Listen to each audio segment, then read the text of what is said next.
over time and time again on these things as you're trying to get the word out that, you know, you're a pretty aware person, you know, as far as that, but you just like go, well, I'm trying to get the word out, maybe I'll get screwed, maybe I won't, but I'm just going to go for it anyway? Is that your attitude, or what? Well, it's been my attitude. Now my attitude is I just don't want that to happen anymore, you know. Mm-hmm. So I'm very reluctant to believe what anybody tells me anymore. Right.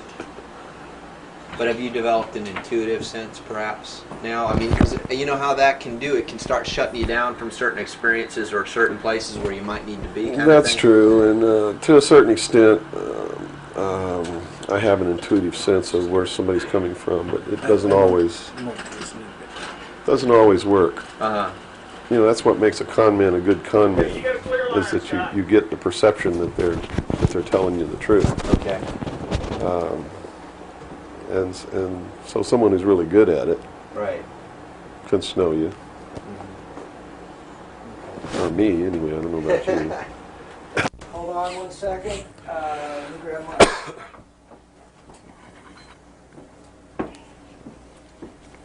Yeah, you want to wipe your face or anything? Yeah, fine. You got it? Okay. You all right, Robert? Mm-hmm. Robert, you set? Yes, I am. Scott, you're set?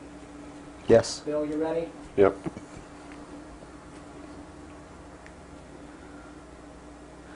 Bill, well, thanks for agreeing to the interview. First of all, a little bit about your background. You had extensive military service for many years prior to 1970, where a certain aspect of that military service kicked upstairs, so you were able to see certain things that you were not able to see beforehand. Would you tell us a little bit about that? It actually started much longer in my past than that. I was reared in a military family. My father's an Air Force colonel. He's retired now. He was a command pilot. And as a child, I remember sitting around I remember the pilots at our house sitting around the kitchen table talking about their exploits in the cockpit and what they had seen in the skies. And some of that talk involved UFOs and what some of them called Foo Fighters. And I traveled all over the world, lived on military bases for most of my life. I was really an indoctrinated individual, you might say. I was as establishment as you could get, as gung-ho, pro-government, pro-America, pro-military. And that's why I went into the military, because that had been so much of my life. I went into the Air Force. I was in the Strategic Air Command for 4 years as an aircraft and missile and hydraulic technician, which is, I worked on the pneumatic and hydraulic systems of B-52 bombers, KC-135 aircraft, and Minuteman missiles. I had a secret security clearance. That's where I saw my first atomic bomb. I mean, we worked around in these planes, especially the ones on the alert pad, were always loaded, ready to go drop these bombs at a moment's notice. But while I was in the Air Force, I met sergeants, men who were older than me, and had been in the Air Force for quite a while, told me that they had participated in projects that had recovered crashed extraterrestrial craft, what you call UFOs. And they never told these stories unless they had quite a bit to drink. So I never really believed it. I thought, well, these guys are running a scam on me, you know, even though I'd heard about these things when I was a kid. I just still didn't believe in them. They're just so far out in left field, it's not something that you really give any serious thought to until something personal happens, which came later. While I left the Air Force, I went into the Navy, which is really where I wanted to be in the first place. I'd always had this tremendous feeling and connection with the ocean. I was an excellent swimmer, but I had a problem as a child. I had chronic motion sickness. If I got in a car and we went on a long trip, I got deathly ill, and same with boats or anything. I couldn't ride on the things at the carnival that went around and round because it just made me tremendously ill. But I decided after I had gone through the Air Force experience that sick or not, you know, I was going to go in the Navy because that's really what I had wanted to do. So I did. Volunteered for submarine duty and was assigned to the USS Tyru SS-416, which was a diesel-electric boat World War II type that had been reconfigured. When I went on board the boat, it was in the dry dock at Pearl Harbor Naval Shipyard and had literally been cut in half. They put in a 12-foot sonar section and then 3 domes on the deck for triangulating targets using sonar. And this was really one of the most up-to-date electronically submarines that we had. Wasn't a nuclear submarine, but as far as the ability to approach, get close to a target and destroy it, it had a better capacity to do that than any other boat that we had. While we were on a transit from the Portland-Seattle area on the surface, I was the port lookout, and I saw the most incredible thing that I think I've ever seen in my life. And it had such a profound effect upon my view of the universe and the world that we live in, that I wish everybody could experience this. I saw come up out of the ocean, from beneath the surface of the sea, a huge disc-shaped craft about the size of a Midway-class aircraft carrier, which is tremendous in size. Even though that's one of our smallest carriers, or was then, it's still a huge, tremendously big object. Came up out of the ocean and rose into the air and tumbled on its axis and went up into the clouds, and I was awestruck, dumbstruck. And I mean dumbstruck, literally. I could not utter a sound. And my first impulse was to tell the officer of the deck that I'd seen a flying saucer, and then luckily for me I couldn't talk, because on second thought that's not what I really wanted to say, because I didn't want to be the only Looney Tunes character on a submarine with a tight-knit crew that you had to live in close quarters with, because that's a hell of a way to live. So I told the officer of the deck that I'd seen something about 15 degrees off the port bow at a relative distance of about 2.5 nautical miles. And he began to look in that area. And the starboard lookout had heard me tell him this, and he began to look over there. And while we were all three watching, either the same craft or another one exactly like it came down out of the clouds, tumbled again on its, why it did this maneuver, I don't know, but every single time it did it. It's like it came down in this attitude, and then it flipped over and then entered the water. And the water just appeared to open up in front of it. It's just like the account in the Bible about the parting of the Red Sea. That's exactly what happened. The sea actually parted, and this thing went into the water, and it closed up behind it. And this big spray went up into the air.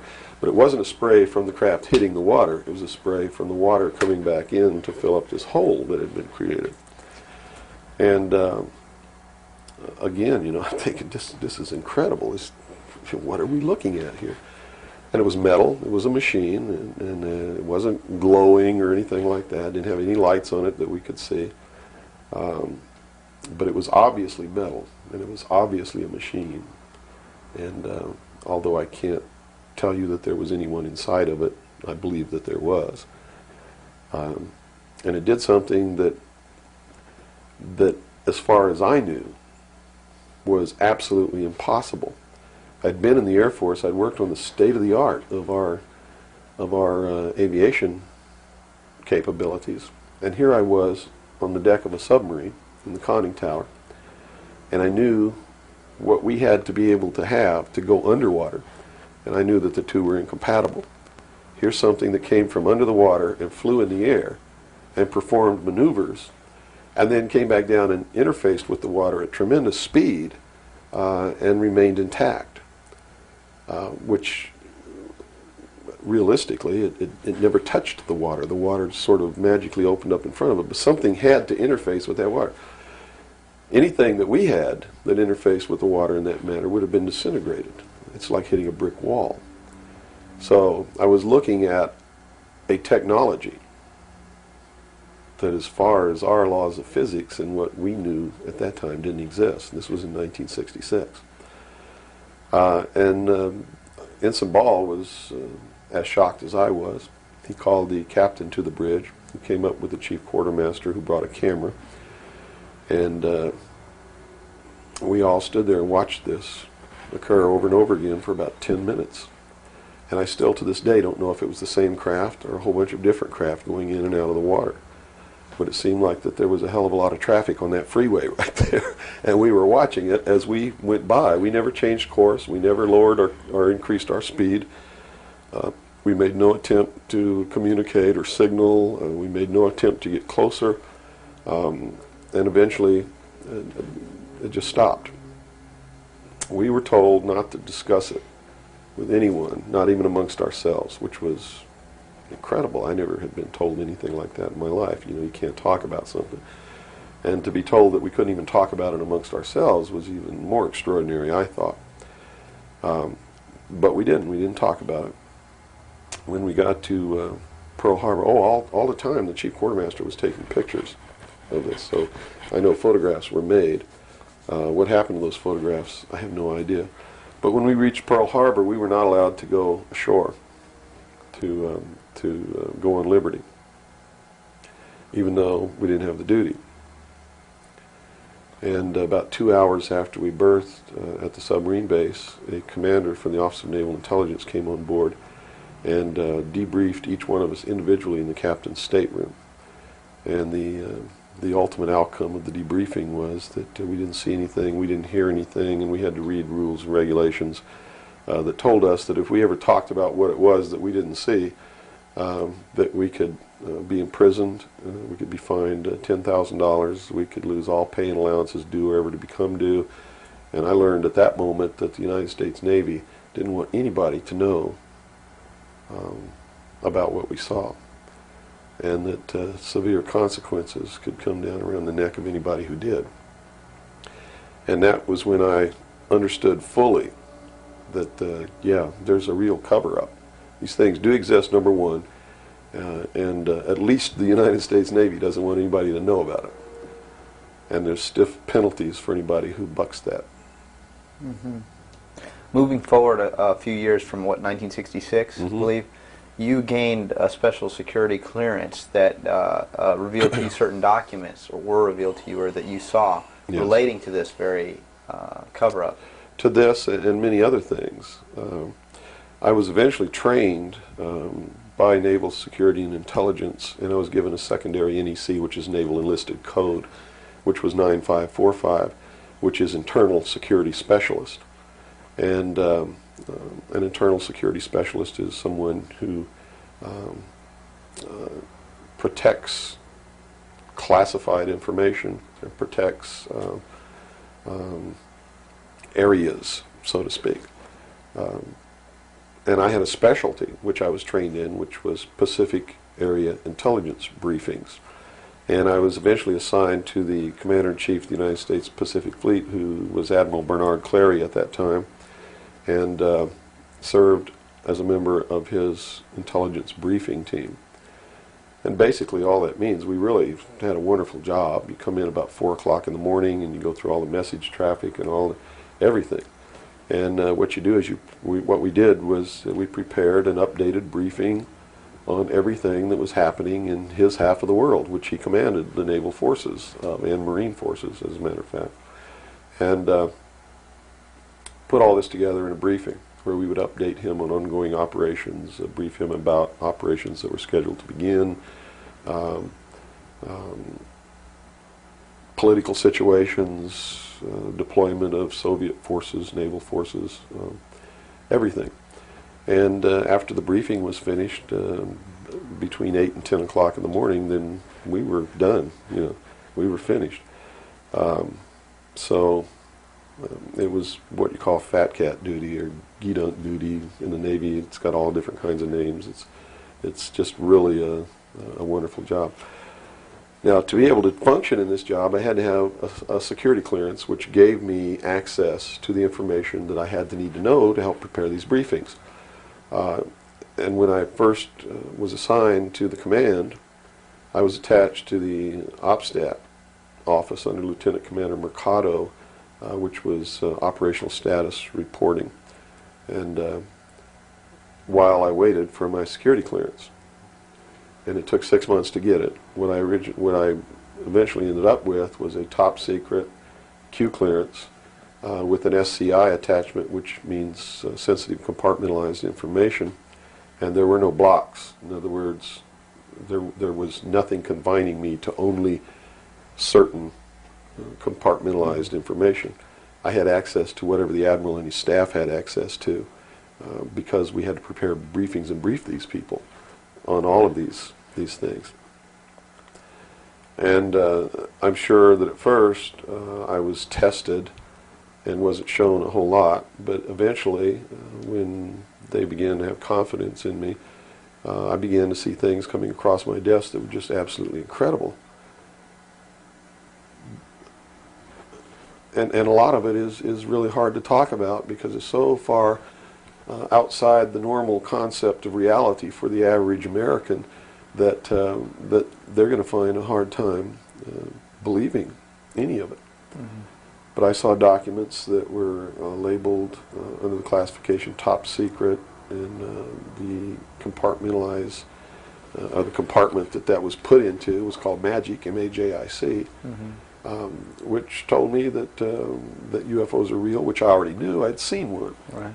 But this went farther than that. It told me that they were extraterrestrial in origin, that there were 4 different extraterrestrial species or races visiting this Earth, and that they had actually entered into an agreement with the United States government with one of these species of alien beings to exchange technology, and it told me all the projects that was underneath this. Project Red Light was actually the testing of extraterrestrial craft. Project Plato was a diplomatic project. Pounce was the recovery of technology. Pluto was the application of that technology to our own secret space program, not the public space program. There are 2 different space programs. One is what the public gets to see, which is overseen by NASA, and the other one is a secret space program that nobody gets to see, which is really overseen by the Navy Department under specialized compartmentalized black projects. And what these people are doing in secret is just absolutely incredible. I also saw documents under an operation called Operation Majority, which outlined the plans to bring together a one-world government, and also included extraterrestrial information within that. Project Grudge, which was the second project. First was Sign, and then Project Grudge, which contained all of the extraterrestrial information up to a certain point. I forget the year cutoff. And then it was contained after that in another project called Project Aquarius, which was the accumulation of the whole history of alien interaction on planet Earth. But I have to say at this point that I don't know if those documents were really telling the truth or not. They could have been showing me these things so that eventually I would go out and talk about this. And maybe that'll become clear to you later why they may have done that. It could be real. So, but at this point, from a personal standpoint, what was it that, based on your experience in '66, and they said, absolutely do not reveal this to anybody, and here we are a few years later, and you're seeing documents that prove that what you saw was real. What was the one factor or a number of factors that led you to the decision to say, I've got to get this out, I've got to tell people about this? I saw contingency plans called Majestic. And these contingency plans were to, first place, a contingency is a plan that can be implemented if certain things occur.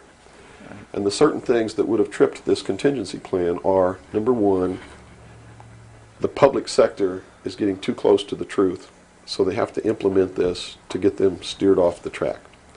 Or number two, we don't want to tell the public the truth about the alien presence, but there's so much alien activity occurring that the public is on the verge of finding out anyway. Let's tell them this story so that it doesn't cause consequences that we don't want. And that plan was called Majestic. I was in a bookstore one time. I'd never seen UFO magazine. Didn't even know it existed. In fact, I didn't even know that there was a UFO culture in the world of people who who study UFOs or worship UFOs or have little UFO meetings. I had no idea that that was occurring. I was in a bookstore one time and I was looking at the magazine rack. I'm an avid reader and I'm always in bookstores. And this one day I saw a magazine just popped right out at me, at UFO. And I picked it up and I looked inside, and here is Majestic, all right there. And even the people who had been named to implement the plan were the ones who were actually implementing it. William Moore, Stanton Friedman. I'd never heard of Jamie Chandoray, but he was named, and they had brought out a supposed genuine document called the Eisenhower Briefing Document, which in reality is a fraudulent document. It's a fake, and it was created to implement the plan Majestic, to either indoctrinate the public on what the government wants the public to perceive as happening, or to steer researchers away from the truth, or both. So this wasn't revealing the plan of Majestic, but it was actually implementing the plan. Implementing the plan against the public. It was a psychological operation against the public. So this is what you saw. Right. So immediately my head began to spin around, and I began to think, God, you know, I've got to tell people that they're being manipulated. This is a lie. And it really, if the public were using their own intellect, they would know that it was a lie. The executive order quoted for this document was 92,000 something. I believe it was 92447, which is 92,447, and it was supposedly written by Truman. But Truman never wrote an executive order higher than 9,000. I mean, even today, there's no executive order with the number 92,000 on it. They've been consecutive since the beginning. So it was clearly fraudulent. So it's clearly fraudulent, but the public doesn't catch on to this. And here you got Stanton Friedman, one of the guys who implemented the contingency plan, Majestic, running around the country telling everybody it's not an executive order, it's a date, September 24th, 1947, which it very well could be a date. But it's listed in that document as being an executive order of the President of the United States, Harry Truman. And because of that, it's fake. And many other things. But specifically, that is the most glaring proof of fraudulent intent in the document. There are many other things in the document that also prove it's a forgery. But here they are. They're running this contingency plan, and here I am. I know all about it, and here's the public out there biting it. They even ran that thing in the New York Times, like a 2 or 3 page spread showing all the documents. So it had tremendous credibility lent to it by that action. And so I decided that I had to tell the public and get people on the right track, which is, the right track is don't believe anybody. Don't believe me. Don't believe George Bush. Don't believe anyone. You got to go out and you got to get proof in your hand before you can believe anything. And to do otherwise today is the biggest mistake that anyone can ever make. You begin believing people, putting your trust in them, that they're telling you the truth. I guarantee you're going to take a ride on a roller coaster you don't want to be on. Mm-hmm. Now this controversy, and I say the very understatement controversy. Yes. It also is now extending, based on some things that you're revealing, into the Kennedy assassination. Yes, in the set of documents, which really was literally 2 or 3 file cabinets of documents, called Operation Majority, I saw documents which told me what happened in Dallas and why. And basically what these documents said was that the intelligence community felt that John F. Kennedy was a threat to the national security, which translated into reality means was a threat to the New World Order, the one world government which they were actively in the process of forming. Was there anything on record that indicated that he was out to, well, things that he did would threaten that New World Order? Oh, absolutely. He had written an executive order. I don't remember the exact number now, but it's available to anybody that wants to go look it up. He had written an executive order ordering the printing of United States notes, which would have broken the back of the Federal Reserve, which is one of the major instruments of propelling the United States into the New World Order by destroying our economy, the basis upon which we live, the basis upon which our whole society is founded. is being ripped right out from under us. That was one. Number two, he refused to provide air support for the invasion of Bay of Pigs, which ensured that that would be a failure. He had threatened publicly on several occasions to disband the CIA and scatter it to the thousand winds. He had ordered, in the documents that I saw, he had ordered the intelligence community to prepare a plan to disclose the truth about UFOs to the public. Now, I don't know what that truth was. Could be that maybe there are no extraterrestrials. But whatever the truth was, he had ordered a plan to be prepared that that disclosure was going to be done according to that plan within the following year. And the intelligence community considered that to be out of the question. And according to the documents that I saw, his assassination was ordered by the policy committee of the Bilderberg Group, which is really the secret world government, and was carried out by agents of Division 5 of the FBI, the Secret Service, the Central Intelligence Agency, and the Office of Naval Intelligence, of which I was a part, in Dallas. And it said that the assassin, the man who actually administered the head wound, was the driver of the car, William Greer, a Secret Service agent, who used an assassination pistol built by the CIA for assassinations that was really an air gun that fired an exploding pellet or could fire a small hypodermic needle or a poison dart, using any one of many different deadly poisons. Specifically, it said that he fired an exploding pellet which contained shellfish toxin, and that the act was plainly visible in a film withheld from the public. I looked for 16 years to find that film, and I finally found a copy that showed William Greer turn around and shoot the president. And since 1988, I've been showing that film wherever I'm able to show it to wake people up. It is not our government, though you have to understand, that is doing these things. It is not our government that's failing us. It's not the Constitution or the Bill of Rights that's a bad instrument. It is a group of men who belong to secret societies, who have infiltrated our society and our government at all levels and are destroying it and subverting it from within. And every member of naval intelligence that I knew who was an officer was a 32nd or a 33rd degree Freemason. And I asked my commanding officer at one point, I said, why are all you guys Masons? He said, Masons are used to keeping secrets. It's part of their fraternity. So if you want someone who already knows how to keep a secret, you recruit Freemasons. Well, later on, I found out what the truth is. The truth is you're not going to be a naval intelligence officer unless you are a Freemason or a member of the Ancient Order of the Rose and Cross, but you have to be high degrees for that. I think the reason I was selected as an enlisted man is because I had belonged to the Demolay Society. Which is what? As a teenager. That's sort of the first level of Freemasonry. That's how they recruit teenagers and indoctrinate them into their principles so that they go right into Freemasonry when they become an adult.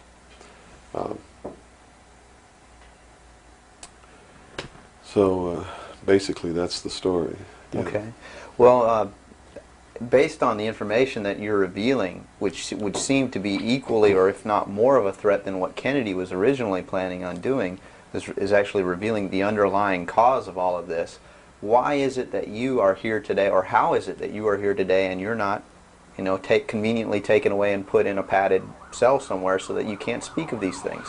Well, I really don't know the true answer to that question, because you would have to ask them to find out why they haven't done anything. But I can tell you this. I began to reveal information in 1976, and I was physically attacked on 2 occasions. My skull was caved in. That's what all these scars are here. On the second attack, I lost my leg. They visited me in the hospital. They had no intention of killing me. They were delivering a message to me. Shut up. And that was the message that came through loud and clear. And 2 men who identified themselves with identification cards who belonged to the Defense Investigative Service, which is really the Defense Intelligence Agency, asked me if I was going to shut up or they were going to have to do it right. And I told them, I said, you don't have to worry about me. I'm going to be a good little boy for the rest of my life, and yeah, I'm going to shut my mouth. And I did for 16 years, kept silent until I saw this UFO magazine in a bookstore, which indicated that they had implemented the contingency plan called Majestic. But if you want to know what I think the reason is, I believe that there are several. One, they've had a plan that's been in force since the 40s to debunk, ridicule, destroy anybody who ever talks about these subjects. And the public has been thoroughly indoctrinated that if you talk about any of these things that I'm talking about, you're just another nut. So the public, by and large, doesn't pay any attention to it. So in that sense, I'm not a threat. If the president had come on television and said, hey, this is what's going on, then they would have listened and they pay attention to it. But people like me, they perceive me as being just another loony bin, fruitcake, nut, which I assure you I'm not. But that's the perception that they've been brainwashed into believing. And so that's what they believe. Number two, I am so much in front of the public from the very beginning when I began to talk. And that's how I protected myself, or at least that's what I thought would protect me, and so far it's proven to be right, was that if I got literally in front of the public overnight, in front of a large public, that they wouldn't do anything to me because it would substantiate what it was that I'm saying. And they certainly don't want to do that. It would also create a martyr, and martyrs create tremendously dangerous political movements that they don't want that either. So literally within a 24-hour period, I spent $27,000 mailing a thick packet of information all over the world to people I'd never heard of, didn't know. We went down and got some mailing lists and just mailed this stuff all over the world. And so literally, when people opened these packages in their mailbox, and it was a perfect plan because they couldn't stop it. They didn't even know I was going to do it in the first place.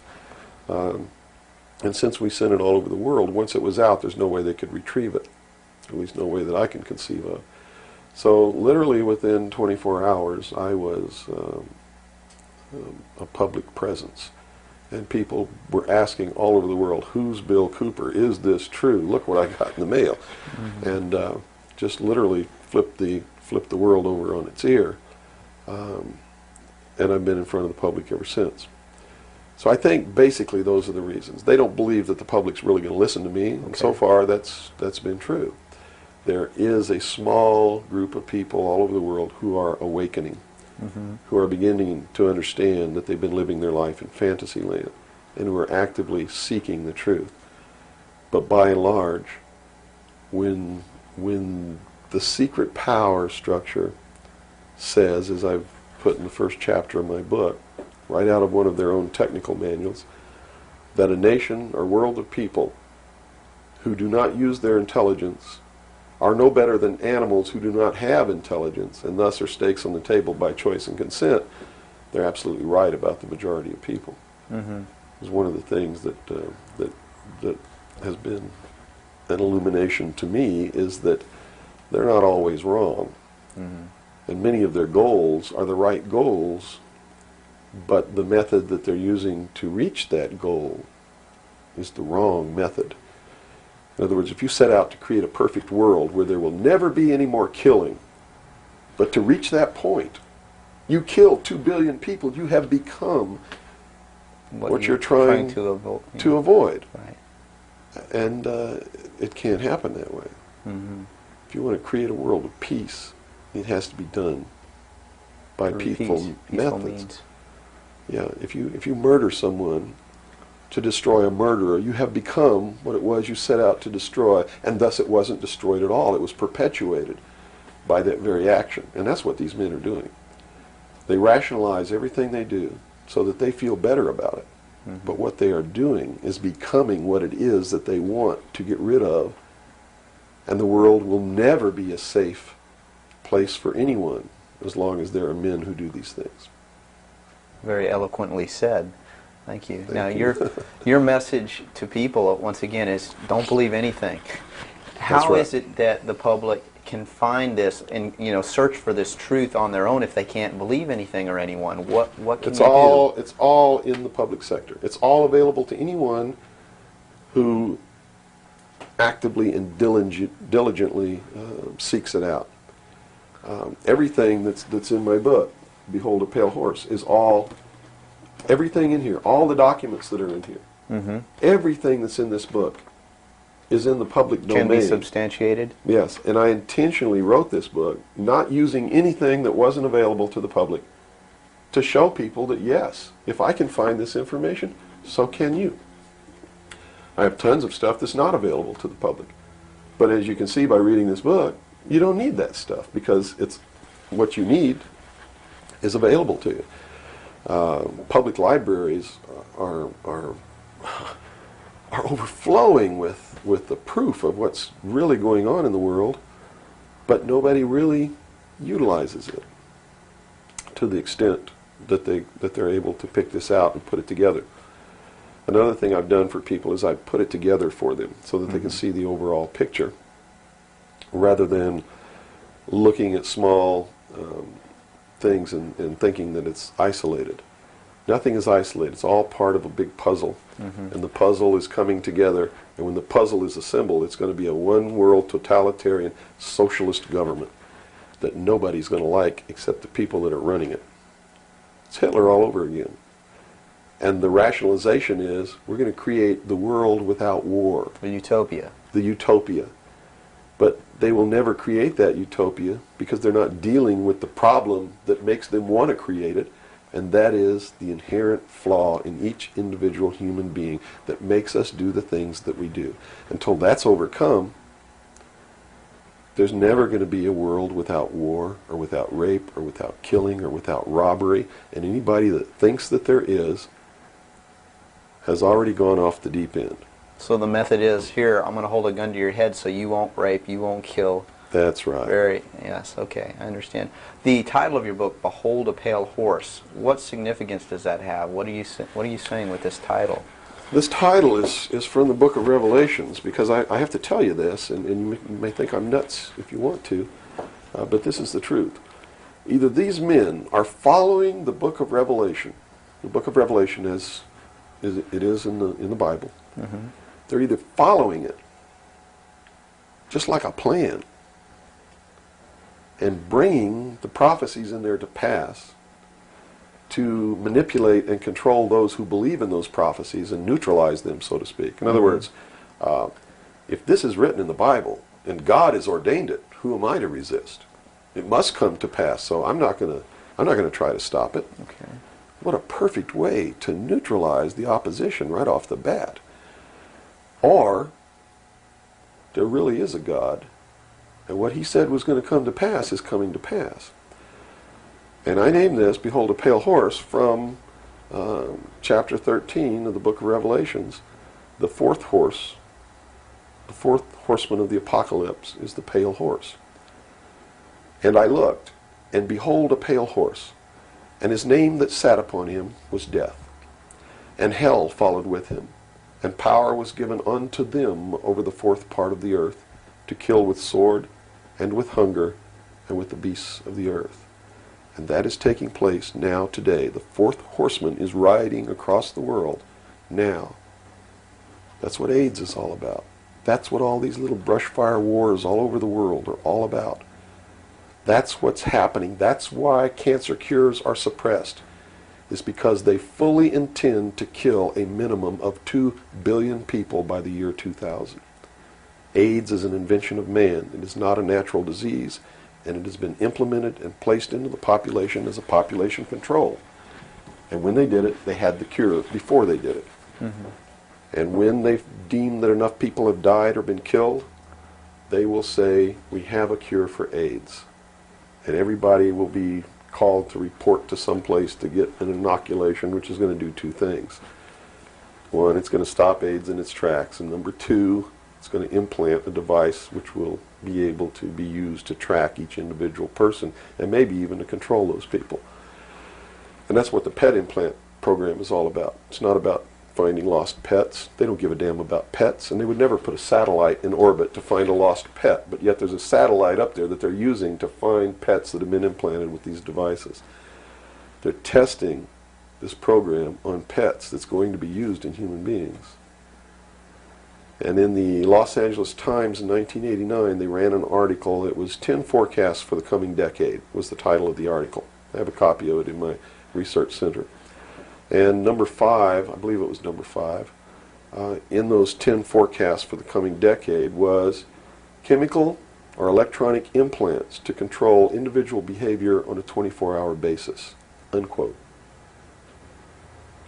So it's not hidden at all. It's there for anybody who wants to look. But nobody's looking. Nobody's looking. They believe, and I believe that they're right, that the biggest danger to mankind right now is man himself, population. A study in 1957 told them that by 1990 the world population would double in 33 years. Can you imagine that? The world population of human beings doubled in 33 years. Mm-hmm. And they knew that it's an exponential doubling throughout history. Every time it's doubled, the interval has gotten shorter. So that was 33 years. The next doubling will take place in approximately 28 years. The next one after that, approximately 24 years. Can you imagine if the world population doubles again in 28 years from 1990? In other words, in the year 2018, the world population doubles. And we're having problems with food supplies and timber and clean water and clean air now. And then after that it doubles again in another 24 years. That's why they created AIDS. Because they didn't want to have to go around the world and say, you and you up against the wall, you've got to die today. And shoot them. They did it in a manner to where they could target what they consider to be undesirable populations. And I want it very clear that I don't agree with them on this. They specifically targeted blacks, Hispanics, and homosexuals for complete eradication. And AIDS is really going through those populations, and it's really doing a number on blacks, Hispanics, and homosexuals. That theory has made news. I've heard that before, and, Well, and this it's been isn't a debunked theory. very clear by the public, saying, "Oh, that's ridiculous." But you're saying that Well, that may indeed be the case. It's not ridiculous. I actually saw this in documents, and Oh, the project okay. name was Project Naomi. MK Naomi was the name of it. It was a CIA project. The AIDS, whatever causes AIDS, whatever that turns out to be, according to those documents, was developed at Fort Detrick, Maryland, under a CIA project called MK Naomi. It was financed by $10 million for the Department of the Army's biological warfare programs. It was carried out, supervised by the CIA, carried out by scientists who worked for the Special Operations Division of the Department of Defense. And it's doing its job. And would you assume if AIDS doesn't work, there's a contingency plan for that even? Well, I think that they have other things out there working concurrently. One thing I've learned about these men is they don't just do one thing. In case the public discovers what they're doing, or discovers that somebody's doing, whether they know who's really doing it or not, and stops it, what they have running is several concurrently running plans, so that if one or two fail, the other ones are going to take care of the problem. It sounds pretty hopeless. I mean, based on that scenario, is there anything, any uprising or what? Yeah, there is, but it requires that people wake up. It requires that they really learn the truth instead of live their life in fantasy land. You see, because nothing can exist without the consent of the people. Unless they buy it, it's not going to happen. And all of these plans lead to the public's ultimate acceptance of what they're going to do. In fact, they're designed to make the public ask for it. For instance, the burning of the rainforest in Brazil. I know people who are just up in arms. Stop this. We've got to stop the burning of the rainforest, which is exactly what the burning of the rainforest is designed to do. Because Brazil is a sovereign nation, right? How can you tell a sovereign nation to stop burning its own forest? You can't. What they're asking for is control over a sovereign nation by a world governing body who can then send troops, a police force, to make Brazil stop burning the rainforest, and that's why they started the burning of the rainforest in the first place. You see, they went down there and they built a road across the Amazon jungle that went nowhere. There was no reason for this road to be built. There was no place to go. It doesn't go from here to a city on the other side. It just goes across the jungle and ends. And they built this road on purpose, because they knew that most of the people in Brazil are so dirt poor that they would see this road as the answer to their prayers.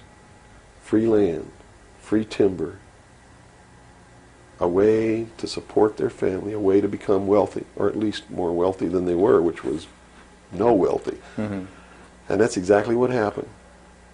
Millions of people headed out down this road and staked out some land and burned the forest and tried to grow crops. And they found that rainforest is no good for growing crops. It'll grow one crop, and then you got to go burn more trees and plant another crop because the soil is poor. And that's what's happening.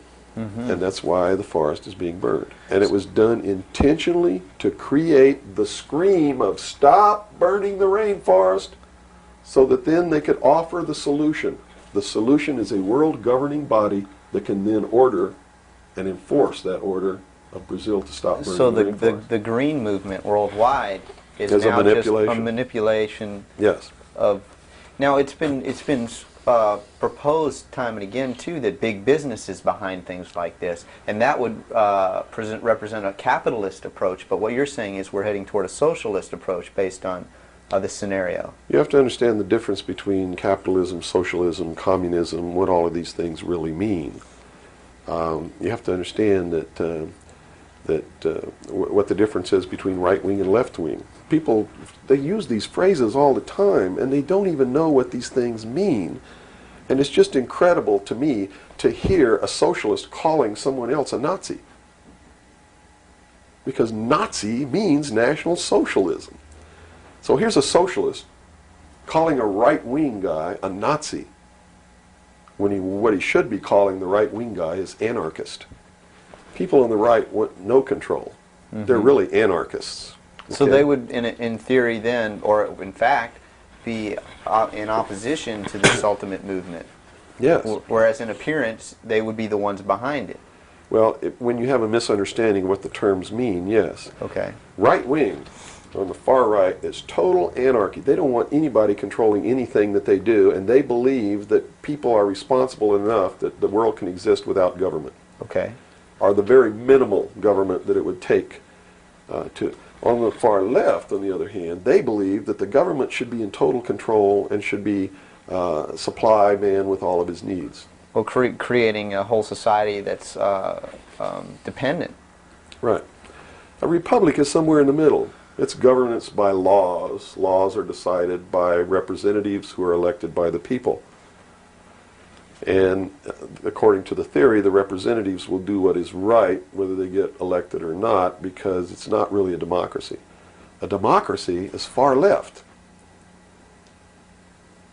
People don't understand. We don't live in a democracy. This country is not a democracy. It is a republic. A democracy is ruled by the mob. The mob always votes themselves every kind of benefit that they can vote themselves. And whenever you do that, it means large, tremendously overpowering government in control. They vote themselves into dependency. That's it. They Okay. vote themselves into a dictatorship is what they do, where they lose all of the benefits that they intended to vote themselves into in the first place. Okay.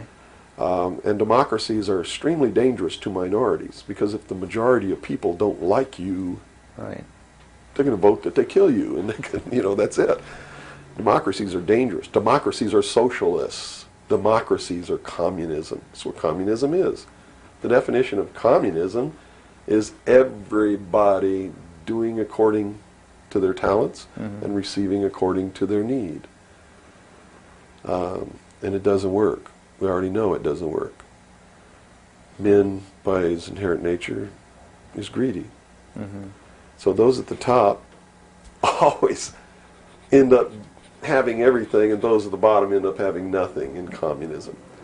Socialism is different. Socialism usually ends up in a dictatorship, in a very controlling dictatorial government which even owns the people that it governs, so that those who live in fear of not having are provided for what they need, and in turn they worship this oppressive government. Socialists are children who went out into the world, took a look around and said, I can't handle it, and went home to Daddy. Okay. Daddy, protect me. Daddy, feed me. Daddy, loan me your car. Daddy tucked me in at night. Socialists are scared little children who are irresponsible, can't stand on their own 2 feet, and need Daddy to take care of them. Okay. Okay? Now we got the... But what happens when you go home to Daddy and Daddy does all these things for you? Tell me. Well, you never leave the home. You've not got no reason to. In other words, if you're being provided for in that way. You're being provided for, but what does it mean? Doesn't it mean that you have to do what Daddy tells you to do? True. Doesn't You're mean you under have to his be in rules. when Daddy tells you to be in. Doesn't it mean that you can't drive the car to the next town if Daddy tells you you can't. Doesn't it mean that if Daddy tells you to take out the trash, you better take out the trash? Are you beginning to understand the concept? When you ask for favors from Daddy, you have to give up freedom in return. Great. Okay. So socialism always leads to repression of liberty, freedom, equality. All of those things fly out the window so that you can have free health care, so that you can have a place to live but you don't have to pay the rent, so that you can have food given to you by the state. And that's where we're headed. Right in this country right now, we're almost totally socialist, and now people are screaming for a national health care policy, Right. health care insurance. Now, the other aspect, once again, I'd like to go into is the anarchy or the right wing, which we just into that similar. Anarchists believe that they can be responsible, that they won't hurt other people, Okay. that your freedom never ends until it begins to infringe upon someone else's freedom, and that no one should have any control over that there should be no speed limits on the highways. The problem is that, again, just like on the socialist side, you have people over here that are human, and human condition means that ultimately somebody's not going to be responsible, that they're going to drive too fast when they've had too much to drink, and they're going to kill innocent people. The answer is a balance. You know, the law of the universe says this. It's a law of physics, really, and everybody can understand it. For every action, there is an equal but opposite reaction. There can be no good unless there is evil. There can be no man without a woman. You understand the concept? Based on that, the theory of a utopia here on Earth is corrupt right away. Absolutely. It goes against the laws of physics. It goes against the law of the universe that there must be two opposing forces all the time in every instance, because that's what makes the universe work. That's what makes everything work. What we need to do is stop trying to go way over here and establish some utopia of freedoms, or way over here to establish some repression of freedom so that we make sure that we got something on the table to eat. And strike a balance between the two that works. And stop withholding information. What makes it difficult for anyone to succeed or live, or for us to really come together and have peace in this world, are all of these people who think that they are the guardians of the secrets of the ages, and have only them have truly mature minds, so only them are worthy of knowing the secrets and the real science and the real metaphysics and all of these things. So they repress it and they keep it secret, so the rest of us live out our lives and we don't know the truth of what life is really all about. Therefore, we're always stumbling over each other and getting in each other's way and doing the things that we profess that we don't want to do, simply because we don't have access to the truth. If we had access to the truth... Now, I got to tell you this. Back when these men first began establishing these societies, these mystery schools, and suppressing information, the common man was uneducated, did not have an intellect capable of understanding these secrets. They were really beasts of burden, for the most part, and they lived their whole life in toil. Right. But things are not that way now. Most people have a good education. They have a good mind. They're capable of understanding if they're taught, and if they're taught correctly. And I think it's time to teach people what the truth is, and quit hiding it, so that we can come together as one humanity and make a balance and live together in a balance. You know, evil's never going to disappear. Neither is good. But we can maintain a balance and life can be good. Instead of swinging back in this tremendous battle between these two opposing, radical, extreme ends of the scale. That's got to stop.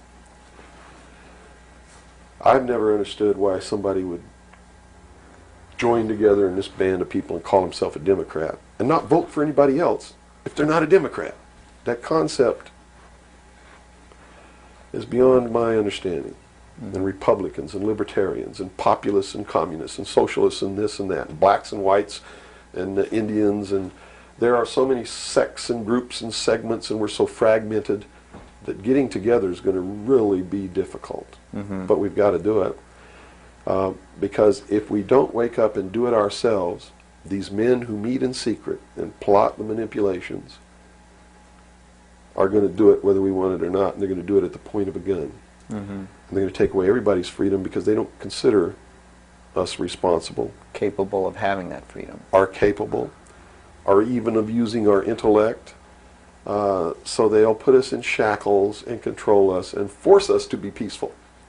That's what the plan is, and that's what the New World Order is all about. Well, we've run from UFOs right to this, and at first a person might watch this and say, "Wow, this is really strange." But where we've come down to, based on that beginning, is quite in the realm of common sense. Well, it's not strange at all. It's what they've been trained all their life, that if they hear these buzzwords, they're listening to some loony idiot talk, and it has no substance to it. Once they get into it, though, and begin to understand that everything is interconnected, it's leading us toward one end, a one-world totalitarian socialist government, and begin to see it coming to pass all around them in their life, and understand that nothing happens by accident. It's been planned for many years.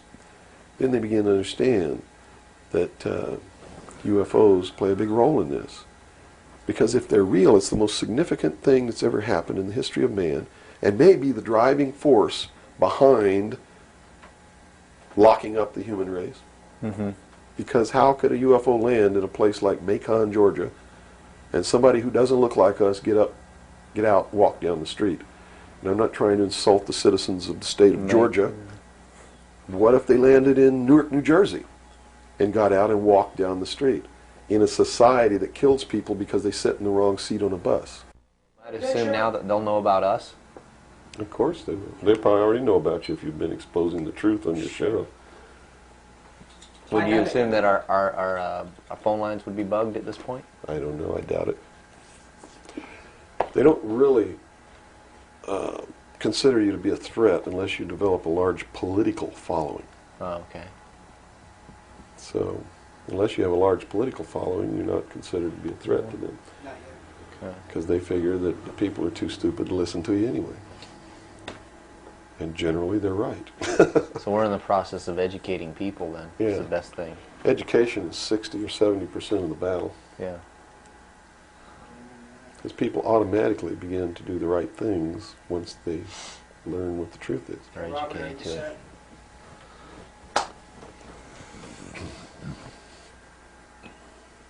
Yeah. No, hold on. Okay, I got it. Ready? Ready. Okay, go ahead. Let's go back into the Kennedy situation here. Now, the Warren Commission was highly publicized. All the things that went on there. I was shown a videotape just yesterday of was it a Zapruder film? It is the Zapruder. Okay, and it clearly showed to me that a number of things. One in which that the film was obviously tampered with. Absolutely. but not tampered with to the point where I couldn't tell that the driver of the limousine was pulling a gun, or what appeared to look like a gun, around his shoulder and shooting President Kennedy in the head. That caused his head to snap back. Did the Warren Commission see this? It seems so. The Warren Commission never looked at the Zapruder film, ever. So they never saw it. Now, I don't know who testified during the Warren Commission about the Zapruder film, if anybody did. But I do know that later at the investigations of the House Select Committee on Assassinations, that a man was specifically hired as an expert witness to view the Zapruder film and tell the committee what it showed. And that man's name is Robert Groden. He wrote High Treason, which is a bestseller out now on the Kennedy assassination. And he was one of the many so-called technical experts for the making of Oliver Stone's film called JFK. He's also a fake, a fraud, a traitor, a liar. He was hired by the House Select Committee on Assassinations based upon his resume, which says, very simply, that he is the world's foremost #1 photo analyst, which is a lie. He never went to school in photography. He never was a photographer. He never was a photo analyst.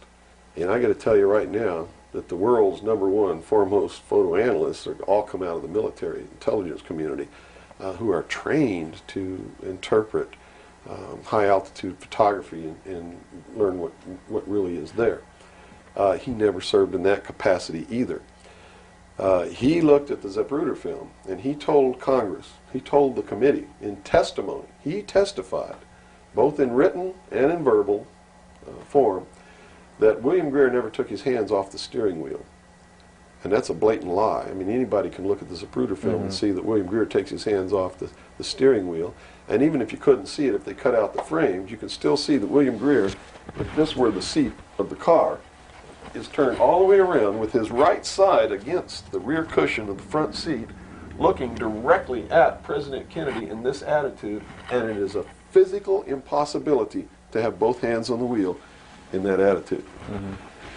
So we know that Robert Groden, #1, was not who he said he was, had no expertise to be doing the job that he was hired to do. #2, even if he had no expertise, it is plainly visible in the film that William Greer could not possibly have had both hands on the wheel. So we know that Robert Groden didn't make a mistake. We know that he intentionally lied to deceive Congress and thus the American people. And what's real strange about it is he's been very active in the research community, supposedly exposing the assassination of President Kennedy. But if you look what he does, he is constantly coming up with new theories, supposed new evidence, most of which is fake. And in his book now, High Treason, he makes a statement that Kennedy was probably hit from the front and the rear at the same time. His job is to keep the American people confused and propagate the lie that our government is no good, that it's our government who assassinated John F. Kennedy. And I'm here to tell you, it wasn't our government. It was the secret societies known as the Illuminati, the Knights Templar, the Freemasons, who assassinated John F. Kennedy. And the proof is right there for anybody who wants to see it. William Greer was a Freemason, #1. He was the Secret Service agent who shot Kennedy. #2, in Dealey Plaza, there's an obelisk, a monument commemorating the location of the first Masonic temple in the state of Texas. Dealey Plaza is on the 33rd parallel, which is one of the sacred numbers in Freemasonry.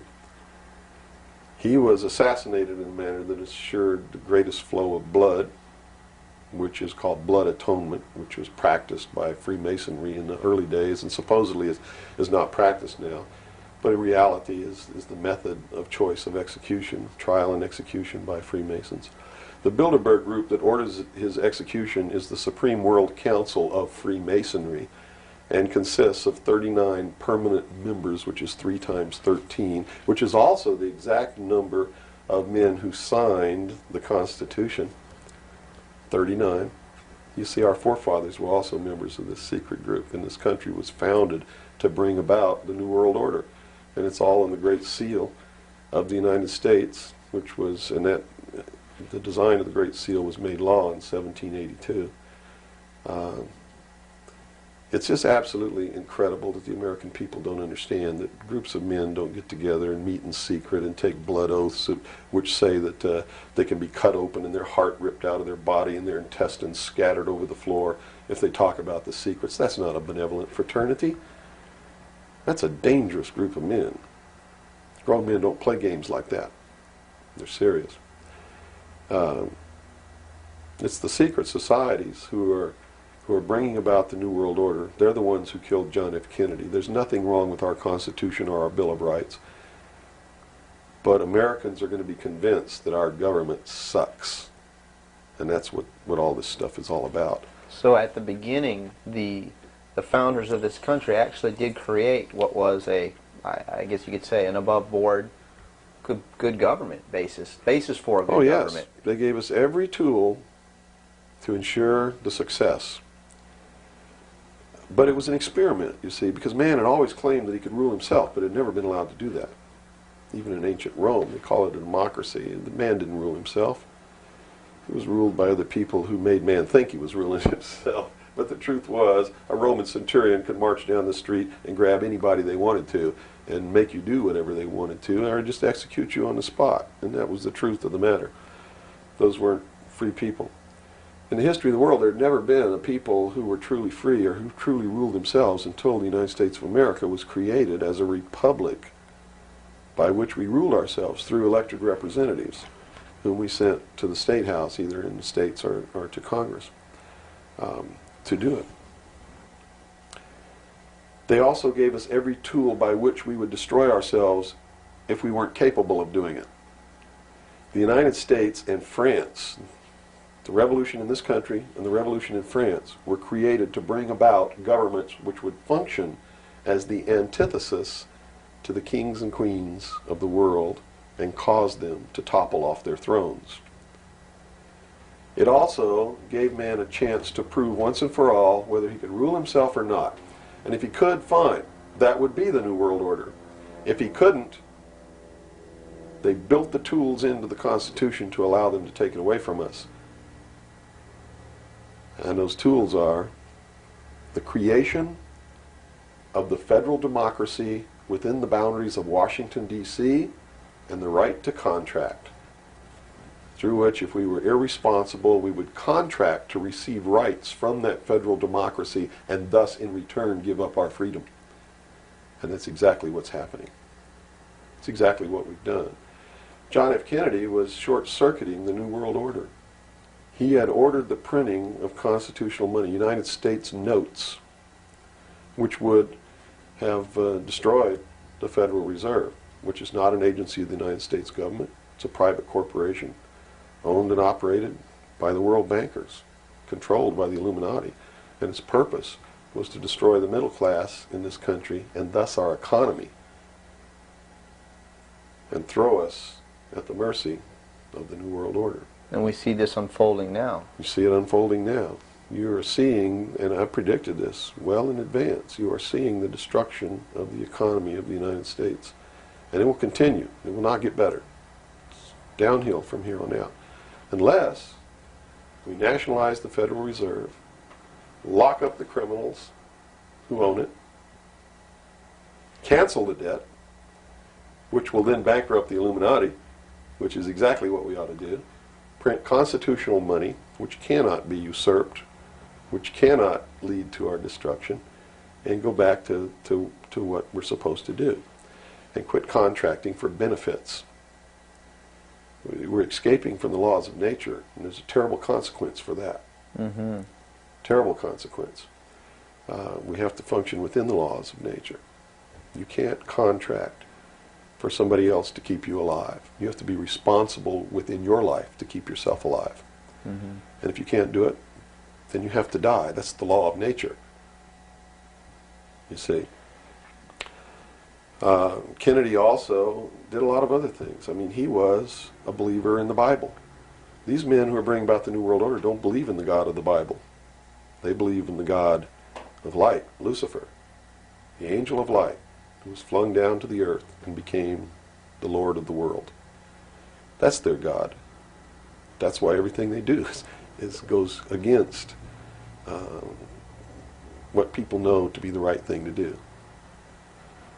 They believe that man was held prisoner by a vindictive, cruel God named Jehovah in the Garden of Eden. And that Lucifer, through his agent Satan, set man free from the bonds of ignorance to which he was chained to the Garden of Eden, and thus brought the gift of intellect, wisdom, to man, and thus is the true benevolent God. And man, with his intellect and his wisdom and his knowledge, will create technology which will elevate man to the position of God. And all this is allegorical. Don't take the story literally. You see, because it's all allegorical. They believe that intellect, reason, is the light, is the true God, is what makes man God. And I'm not going to debate the right or wrongness of that, because who the hell knows? But I can tell you that they pervert whatever it is that might be divine about their philosophy by becoming what they profess They to want destroy. To destroy, yes. And so, in their zeal to bring about the New World Order, they destroyed the political will of the nation when they assassinated John F. Kennedy, which has furthered their goals, because it made a lot of people feel so helpless Right. that, God, if they can kill the president, who am I? You know, what can I do? I'm just one lonely, helpless person. So they quit voting. They abdicated their power. And, of course, through agents like Robert Groden and many others, Oliver Stone, they're being convinced that our government sucks, that our government is the problem, that the Constitution doesn't work, that the Bill of Rights aren't real. We're playing right into their hands, in other words. We're playing right into their hands, because there's nothing wrong with the Constitution or the Bill of Rights or our government. It's the people. You see, it's been infiltrated. And from within, they are eating at the heart of this nation like a cancer, this secret society. They are destroying it. They are subverting it. Our Constitution has not been allowed to work since 1945, and maybe even earlier. And they have been working behind the scenes to bring about a one-world totalitarian socialist government with the Communist Manifesto as its platform, through the United Nations, which was created by this nation from an older organization called the League of Nations, which was the original foundation. And at the highest levels of our government, the Constitution's already been scrapped, and they are working under the aegis of the UN Participation Act and the United Nations Charter. Which says what? Which says that there are no rights, there are only what you call privileges. And privileges can be granted or taken away at will by the state. Quite frightening scenario. It's a very frightening scenario, and people better wake up to the fact that unless they wake up and do something about it now, there's only going to be one alternative. And that's either take up arms, restore the Constitution, and the blood will run in the streets of America, or reach down and put the shackles around your own feet and march off into slavery peacefully.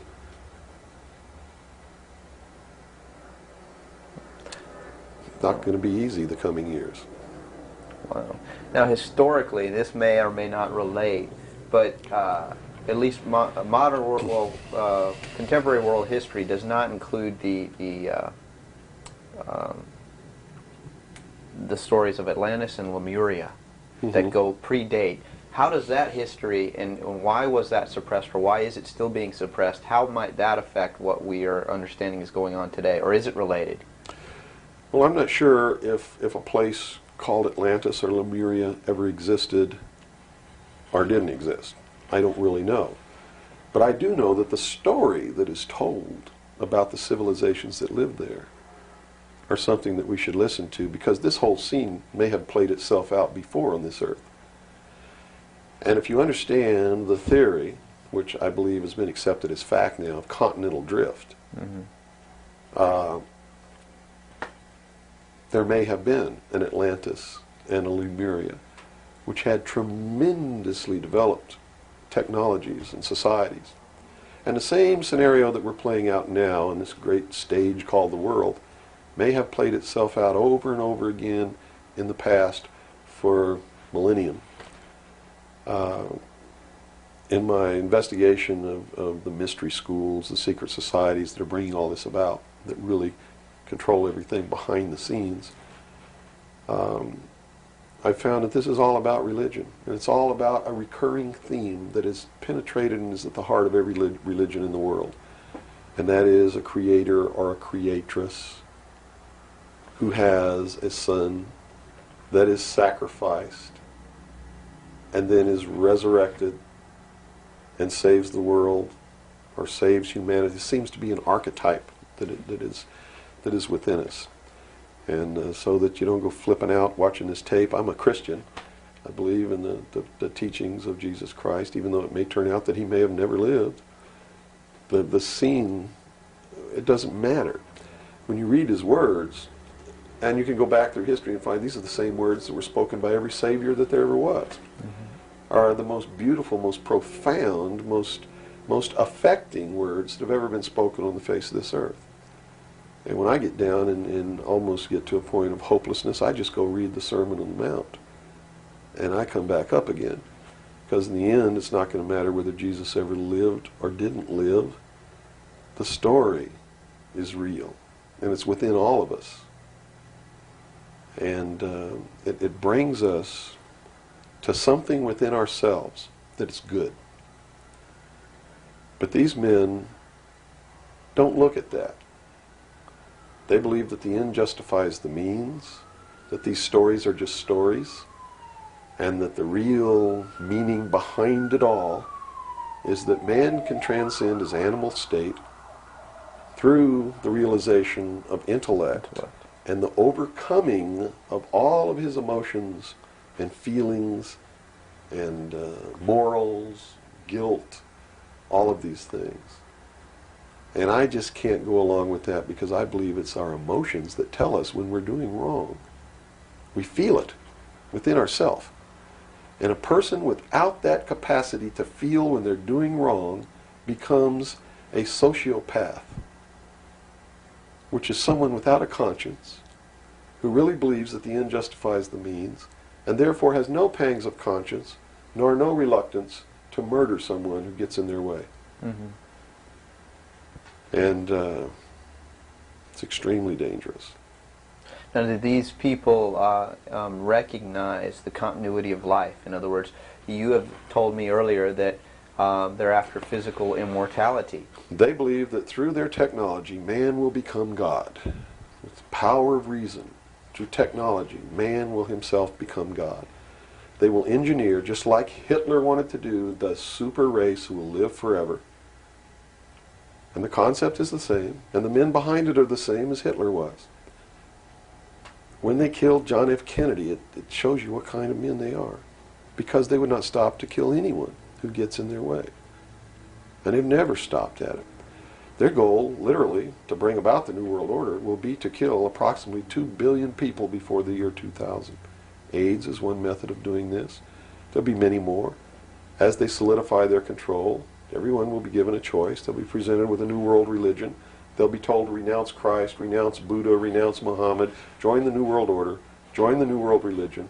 If they refuse, they'll be executed. Very simple. And it won't bother them a bit. In fact, according to their belief, they believe they'll be helping these people. And in reality, they will. Because those people will transcend this physical state while they're prisoned here living forever. I feel sorry for them because those of us who will eventually die will transcend the pain and the suffering that goes along with this world. Mm-hmm. And they're so egotistical that they preserve whatever they do so that the diligent can find out what kind of men these men really are. For instance, the Kennedy assassination, I've been showing a film for 5 years that shows exactly who did it. I show you exactly where Oswald is on the film. He wasn't even on the 6th floor. He was standing in the doorway of the book depository building watching the motorcade go by. And it's incredible. At the same time, you said they would have everybody renounce religion. Yes. Have they as well been using it as a tool for their means? If you're a Christian, you'll be required to renounce Christ and join the New World Religion. Now remember I told you before, that no matter what your religion is or what you think, they are following the scenario in the book of Revelations to a T, right down to the last little bit. If you want to know what's going to happen in the future, if we don't wake up, and through the power of those, see, not one drop of blood ever has to be spilled, and no one has to ever put any chains on their legs or their arms, ever. If people just wake up and exercise what was given to us in our Constitution, the power of the vote, while we still have that power. So you say there is still a possibility for like one individual watching this tape to actually make a difference. You better believe it. How Yes. would that be so? Well, number one, learn what the truth really is. Get away from the fantasy that you've been living. Educate other people, those you know, your family. Once that begins to happen, it spreads. And then if the people decide that they don't want what they have in store for us planned, just through the power of the vote, they can make this country and the world whatever they want it to be. Whatever they want it to be. And there are no limits on that, except to understand that you can never make everything all right, and you can never make everything all bad. Both must exist, and we must maintain a balance. And we must become responsible. If each individual on this earth learned to walk in a divine state of grace, responsible for themselves, their family, their city, their state, their country, and for the world, And to the laws of nature. and to the laws of nature, and actively participate in solving the problems of yourself, your family, your city, your state, your country, and the world, there could never be a group of men meeting behind closed doors in secret that could ever control anybody. But by abdicating responsibility, by not walking in that divine state of grace, makes possible anyone meeting behind closed doors to bring about the world that they want. And the world that they want may not be the world that you want, or that I want, or that these people watching might want. If you don't participate, you can't complain. If you don't help cook the meal, you got no right to bitch about it. You got to sit down and eat what's put on your plate. If you don't like that, then you should have been in the kitchen helping to prepare the meal, helping to plan it, helping to prepare it, helping to serve it. If you want to sit on your butt in the living room while somebody else prepares the meal for you and decides what it's going to be and puts it on the table, it's too late to say that's not what you wanted to eat. It's too late to say it's not cooked the way you wanted it to cook. Well, that's very simple to understand. That's right. You got to eat it because you have to eat to live. And I think that anybody can understand the meaning behind that little story. Okay, let's take a step back to the Kennedy thing now. So This is all about the Kennedy. well, yeah, it is. But just specifically about, once again, I want to bring up the film as well. Another thing that came to my mind when I viewed it is that the two Secret Service men, the driver and the person sitting next to him in the front, regardless of what they claim happened, obviously did not operate in a way that you were trained as a Secret Serviceman to protect the president. Shouldn't they have just driven that car right out of there, and the other guy should have done something to protect or look for who's shooting? You know, it just didn't seem to make any sense. How would the Warren Commission not? They didn't see the film, so I guess they didn't no one see was the brought. film by design, because if they saw the film, they'd have to be responsible for the decision that they made that Lee Harvey Oswald was a lone assassin. Okay. So I think they didn't see the film on purpose because they didn't want to have to be responsible for saying, Making hey, that look, decision. the driver did it, you know. They didn't want to make that decision. And in a letter that Lyndon Johnson wrote to the Warren Commission, he specifically said in the letter, you must quickly identify Lee Harvey Oswald as acting alone with no conspiracy so that America can get back to business. Was Lyndon Johnson acting on behalf of this secret society, or was he concerned of course. with? He had to know all about it and approve of it because he was going to be the new president. And the new president would be in charge of the investigation. How high see? up a government official do you have to be before you're briefed of this, you know, the total of all the things that are going on, the reality behind them? Well, you have to understand that nobody exists on a high level in government who's opposed to the New World Order. Nobody. Our government has literally been infiltrated. And there's a cancer within our government destroying it, eating it, nibbling away at it, hacking off its limbs. And you said this started in 1945? 1945 What was were the events? when the overt destruction began to occur, when Truman signed the UN Participation Act and the United Nations Treaty. It actually began long before that, when these secret societies began to infiltrate the government and appoint their members to important posts. Infiltration is easy. If one gets in, he can then appoint and hire others to replace people who are not members below him. So now we've had over 50, almost 50 years of this going on. At least. I believe that it started back probably 1913, 1917 when the Federal Reserve Act was passed, when the Council on Foreign Relations became a reality in this country. And you can, by diligent research and study, you can see when it happened, where it happened, who did it, and how it was done. It's apparent. When they say there's no conspiracy, I mean, we talk about a conspiracy. It started out as a conspiracy. But when they say today there's no conspiracy, that's not a lie. It's the truth.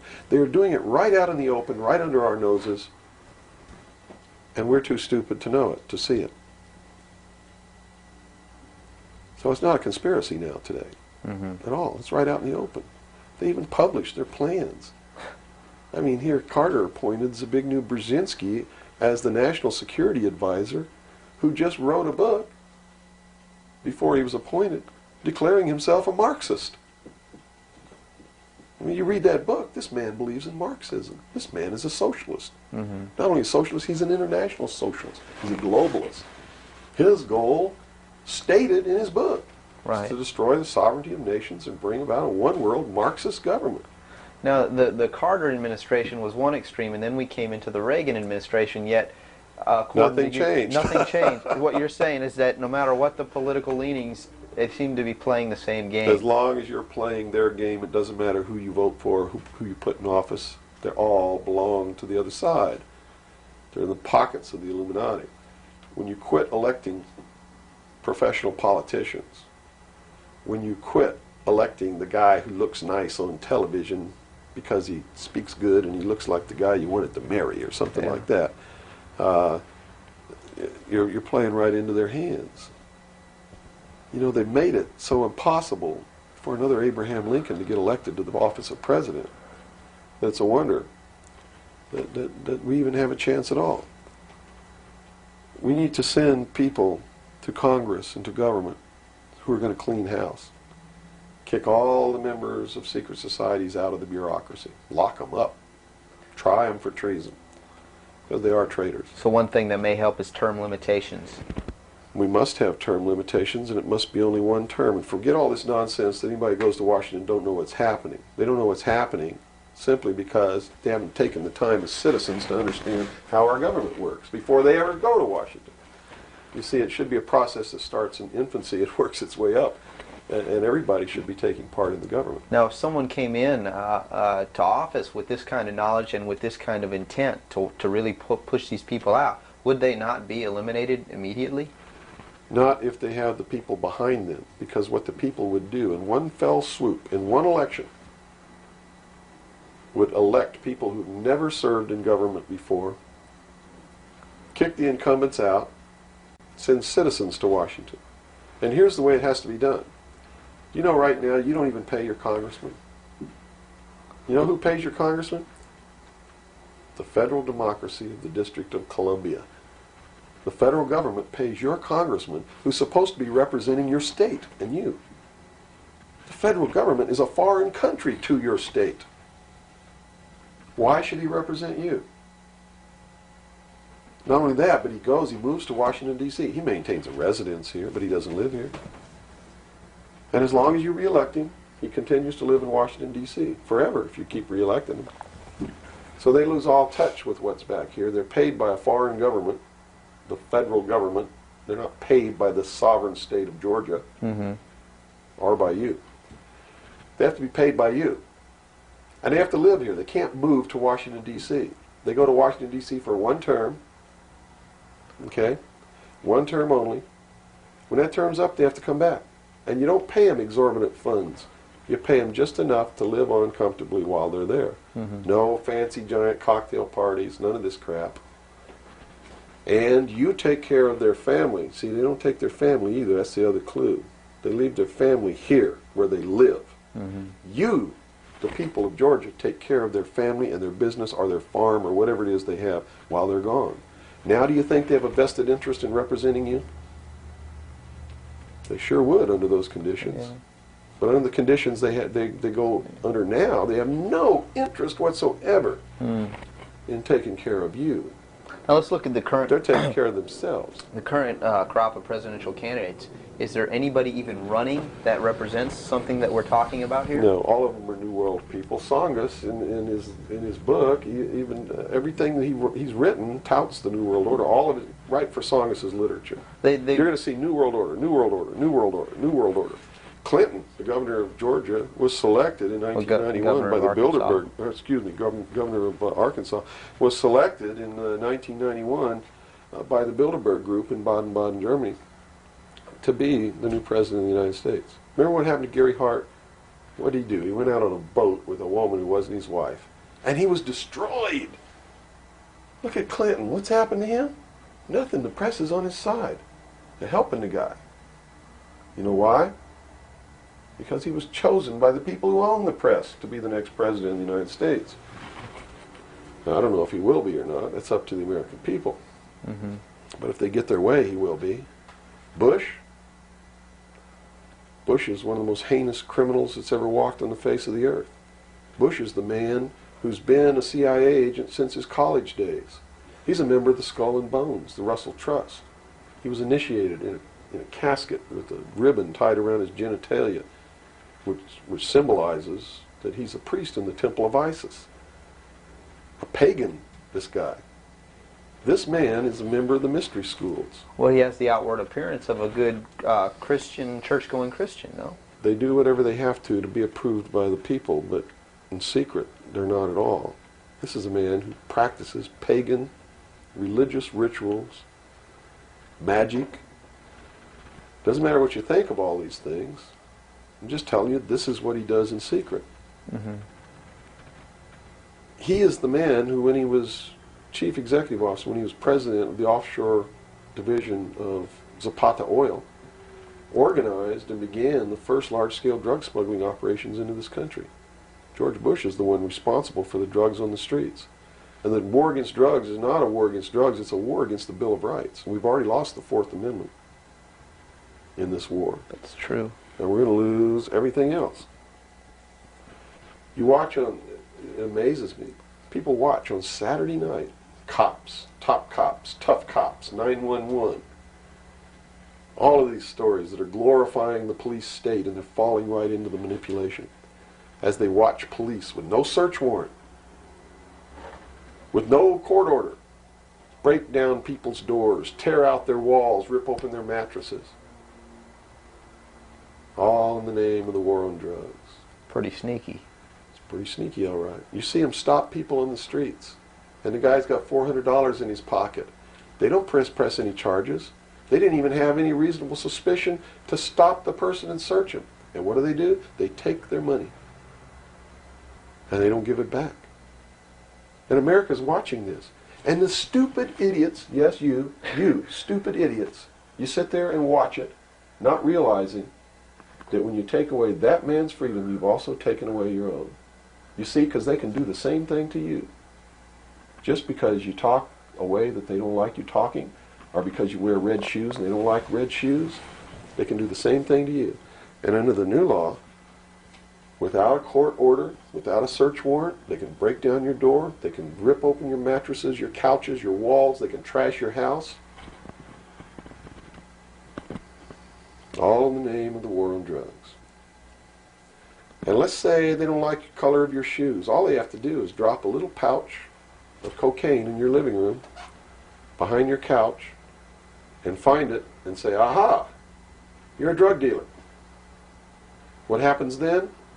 Now they can confiscate your house, all your possessions, all your property, all your bank accounts, all your cars, boats, vacation cottages, whatever you have. And they can auction it off within 24 hours without ever even pressing charges against you. Without a court order, without due process, without just compensation. And there's not a damn thing that you can do about it. Not a damn thing.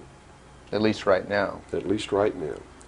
And the reason you can't do a damn thing about it is because you're the one who brought it about through your stupidity. You're mentally crippled. You're operating from a position of ignorance, apathy, abdication, irresponsibility. We're losing our country, our freedoms, everything. Now, these are strong accusations of the American public. What do you hope to accomplish by angering the very audience that you want to watch and listen to you? Go prove me wrong. Go make me the idiot. In so doing, you're going to find out what the truth is, and maybe you'll wake your up. And if you do, maybe we can save our country. Because I don't really care at this point whether you get mad at me or not. My country's disappearing. My freedoms are disappearing. My daughter's going to live as a slave in the New World Order if you people don't wake up and help me. So, if I had a 2x4, literally, I would smack you upside the head with it. I don't care if you get mad at me. It's beyond that state. You know, I'm willing to put my life on the line. Why would I care if you get mad at me? Mm-hmm. You know? People say, well, don't you feel threatened? Don't you feel like your life is in danger? Are you kidding? You're the people who sent your sons and daughters to fight an illegal, immoral, unjustified war in the Middle East? And that didn't bother you a bit that they might have got killed over there? And you're worried that I might get hurt or killed? Right here, really defending my country? Really fighting in defense of the Constitution? Right. You brought up the Persian Gulf War. That's something that's still on a lot of people's minds. Based on what you're saying, what was the reason for that war? They should feel really guilty. They should feel really bad about that. I mean, what about a Saddam Hussein that everyone seems to agree is you know, the evil man here, that we had the right to go in and punish, destroy, or whatever? Well, it's funny that the man who purported to want to destroy Saddam Hussein was the man who really built Saddam Hussein when he was in the Central Intelligence Agency. We have been building up Saddam Hussein's arsenal. His technology comes from us in the Soviet Union. We built him up to create that war. We did it for a purpose, and the purpose was, look at this, if George Bush knew what he was doing, how come he didn't know what he was doing? Here's what he said. We've got to send troops to the Middle East because we can't afford to pay $26 a barrel for oil. That's on tape. Next he comes out and he says, no, it's not about the price of oil. It's because Saddam Hussein's not going to stop at Kuwait. He's going to go into Saudi Arabia, and those are our friends, our buddies. So we got to go defend Saudi Arabia. And then James Baker says in a press conference, nope, it's not about Saudi Arabia. It's not about $26 a barrel for oil. It's about jobs. Folks, we're going to get you a job, and to do it, we're willing to kill your sons and daughters. Yes, sir, we're going to send them off to get killed so that you can have a job. Prosperity. That's what it's all about. Well, what was the actual scenario if we hadn't have gone in? Well, see, that's not the end of it yet. Okay. Then George Bush comes out and says, whoa, the White House is flooded for telegrams. They don't want their sons and daughters to get killed for a job. It's not about jobs. It's about naked aggression. Yes, sir, there's a little Hitler over there called Saddam Hussein. Yeah, and we're going to go destroy him because the world doesn't need another Hitler. Never mind Pinochet in Chile, who's another Hitler. Never mind all the other Hitlers in the world. Was that Never mind Tiananmen Square. Well, then, you know, then people would say, well, the American government's not interested in that because money is not in you know, it's the oil here. We're talking about money. No. So you're saying it's not even that. No. They've been planning this war for years. In fact, Arco Press wrote a book about it. The name of the book is Rapid Deployment Forces. It was published in 1985. It names Kuwait as the country. It talks about Operation Bright Star, where they've been practicing the war every year since the early 80s. Sending troops over there practicing the war. Liberating Kuwait. It's even named in the book. The whole thing was spelled out years ago. What it was all about was to establish the New World Order. You see, because for the first time in the history of the world, it's established the legal international precedent that the United Nations could pass a resolution and send its police force to enforce that resolution, and that the member nations would have to pay for that action. And George Bush said it very clearly, but nobody was listening when he said, no longer will any nation stand against a world united. And with that action, he established the legal foundation in international law that the United Nations is now legally and overtly the one world government, and that the United States military forces and the other forces that were sent by other countries were established as the one world police force under the United Nations. Have you seen the new Air Force uniforms yet? Nowhere on them does it say United States or U.S. They are United Nations uniforms. Go look at them. What role in the Middle East again does Israel play in this? Israel was created as the instrument to bring about the Battle of Armageddon and the fulfillment of prophecy, a war that will be so terrible, where nuclear weapons will be used, so that the American citizens and the other people in the world will get down on their knees and beg for no more war. And what is the answer to that? They're going to be told the only way we can guarantee no more war is if we destroy the sovereignty of nations and we come together as one humanity in a one world government. Right. Now I'm telling you, unless the American people wake up and stop it, starting in about 1996, the Battle of Armageddon will become a reality. Not because two nations got mad at each other and decided to fight, and that's why Saddam Hussein was not destroyed. He will be the instrument that will bring that to pass. Right. Yeah, they purposely did not go in and do that. Saddam Hussein will be portrayed as the Antichrist. Babylon is in Iraq. Read the book of Revelations. Whether you believe in the book or not, read it, because the men who are bringing this about are using it as their script. Well, the UN did indeed charter Israel as a sovereign nation. They were the ones who created this state. That is correct. It was really created by Great Britain and the United States, with the United States being the major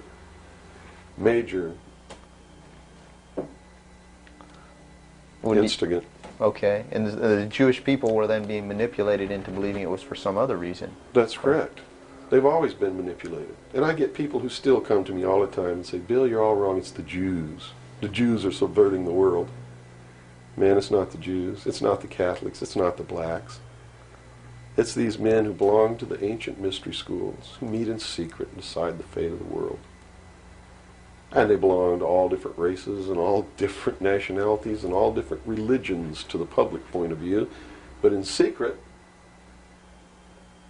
it's a different story. How about the European community? Here seems, based on your theory, another group of sovereign nations coming together to form one government. The European community, the EEC, was created by the Central Intelligence Agency, working through a lodge in Italy called the P2 Lodge. Propaganda 2 is the name of it, which is the intelligence arm of the Vatican, and Prince Bernard, who is the leader of the secret World Council that controls these secret societies around the world, called the Bilderberg Group. And that's the truth of the matter. And well, during its creation, they just threw out Margaret Thatcher. She was really opposing this. Yes, she was, and that's why she got ousted. Okay. So did the Shah of Iran. So did Marcos. Anyone who opposes it gets ousted. That wasn't an overthrow of Marcos by the people in the Philippines. It was organized, instigated, and carried out by agents of the Central Intelligence Agency and the KGB. The overthrow of the Shah of Iran, our intelligence community is trying to tell us they didn't know anything about it. They didn't know what was happening. Bullshit. They organized it. They instigated it. They are the ones who caused it to come to pass. You see, because we didn't have a National Security Agency or a Central Intelligence Agency before the UN Participation Act was signed. And these organizations were created to bring about the one world government, the New World Order. And it had to be done in a manner that the people would not know that it was being done, and the only way they could do that was hide it behind the veil of national security. And the Cold War was a manipulation maintained to bleed the people of tax dollars to fund the creation of the police force of the New World Order, which is the Army, Navy, and Air Force and Marines of the United States and the Soviet Union.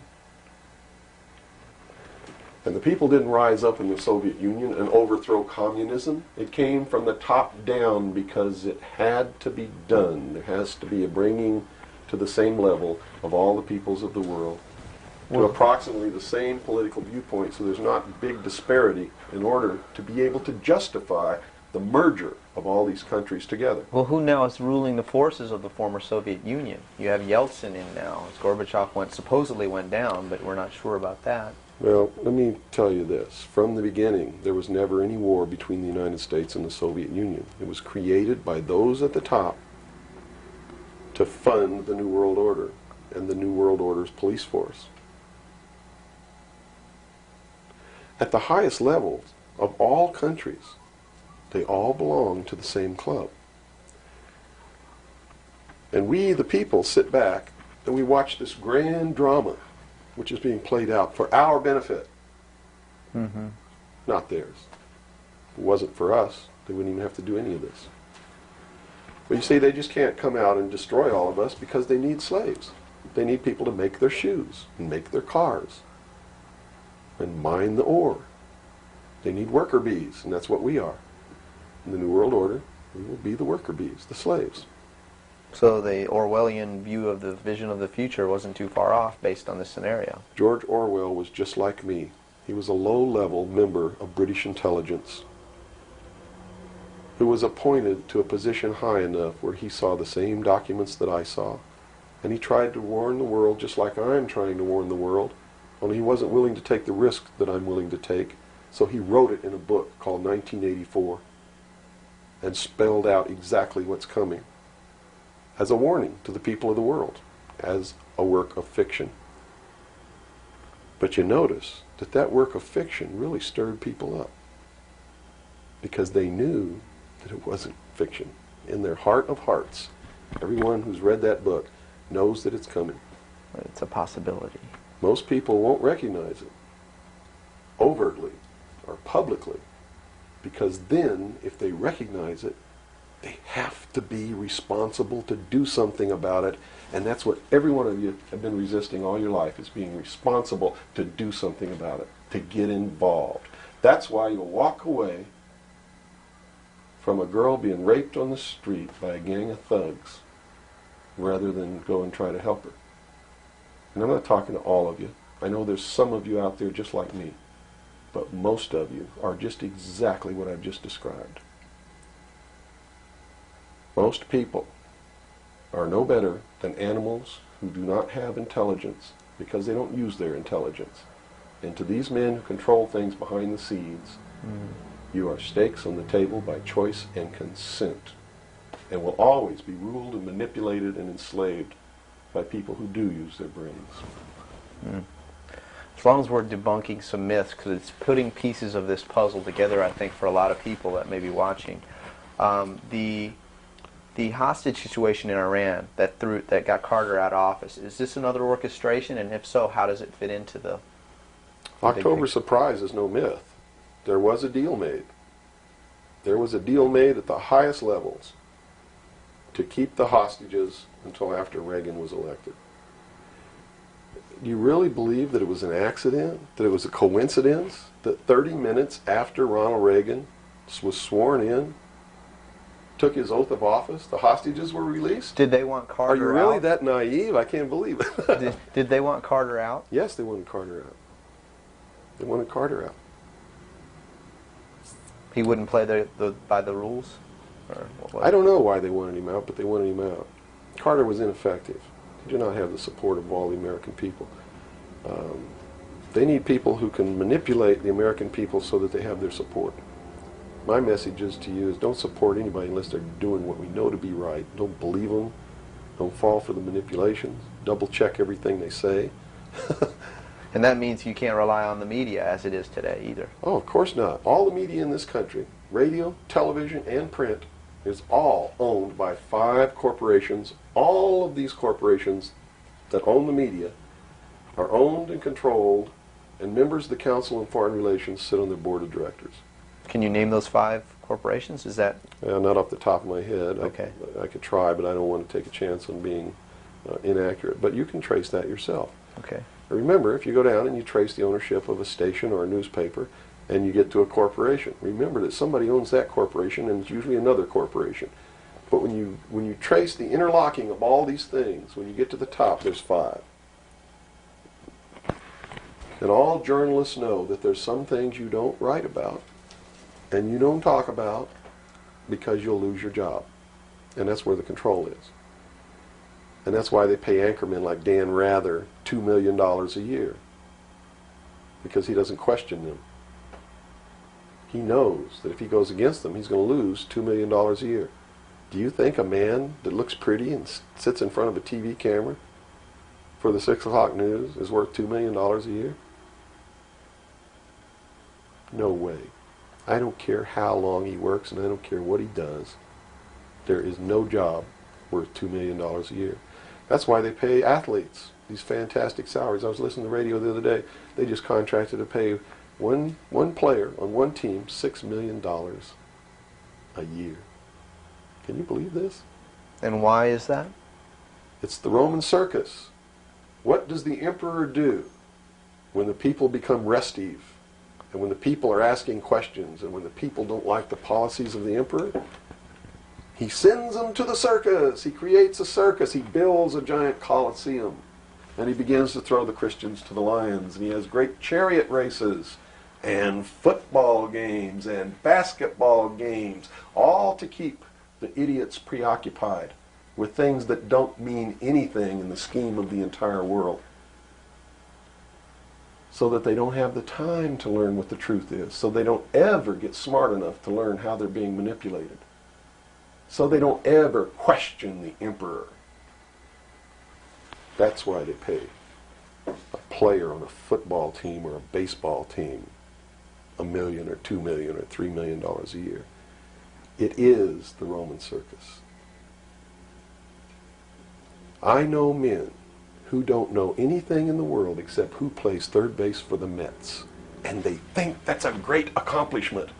And they meet and pat each other on the back and bond and go have cocktails and talk about what this guy that plays third base for the Mets did in last night's game. It's sad. It's really sad. Is there any room in a kind of society where these manipulations are not taking place for this type of entertainment or any type of entertainment at all? If people understand that a game is a game, if people understand that nobody, no matter what they do, is worth paying $2 or $3 million a year for, people should be able to get rich if they want to, by the sweat of their individual labor. Okay? By going out and doing something for the world. Not by taking people's minds away from the emperor. It's a game. Football's a game. Football's a game. But let me tell you something. When 150 of the most powerful men and women in the world can meet in secret in Baden-Baden, Germany, and plot the fate of billions, and nobody even cares about it, but 6 football players go to lunch together, and it's in the headlines across the country, you have a reflection of the society in which that exists. And it is a sick, sick society that is doomed to self-destruction. So based on that scenario, there's some truth into what these men are looking at. Absolutely, and that's what makes me so sick, is that I'm trying to wake up a people who on a daily basis are proving the ones that I'm warning them about to be right. Well, so that even though a minority, there are people out there that you recognize are awake to this, if they don't do something about it, they will lose that ability to be free in that way. That's correct. Whether they might think, well, I don't need to worry about it because I know what I know and I'm fine. That's It doesn't right. work that way. There's a Yes. connection here to everything. That is correct. That is absolutely correct. A nation of people who are willing to send their sons and daughters that they profess that they love to a foreign country to die, and they use the excuse to themselves that they're sending them off to defend our country, and they know damn well that's a lie, are doomed. It's funny, there's a parable, you said Ben Franklin earlier was even a part of this. Yes. A parable of Ben Franklin, I don't know if you're familiar with it. He paid too much for the whistle. He came up when he was a young boy. Are you familiar with that parable? No, go ahead. Where when he was a young boy, he was given an allowance, and you know it was a decent amount of allowance, and he was going to the store to get a toy. You know, he was very excited about that, and along the way he met some boys who had this whistle, you know, and he saw that, and he saw the little boys blowing this whistle, and he thought, wow, the greatest whistle, this is the greatest toy. He really wanted this thing. Mm-hmm. So without asking, he gave all his money away, you know, to these boys for this whistle, and he went home, and sure enough, he got very bored with it, and he had no more money to buy something that was really, you know, worthwhile to him. Sure. And so from that point on, he had a saying that said, you know, don't pay too much for the whistle. And I think somehow that relates here. He's also the one, when the Constitutional Convention was finished, when they wrote the Constitution and signed it, when it had been signed, he walked out the doors. Someone outside, I forget who it was, I believe it was a reporter for one of the newspapers in the 13 colonies, asked him, he said, "What have you wrought, Ben?" Ben looked at him and he said, "A republic, if you can keep it."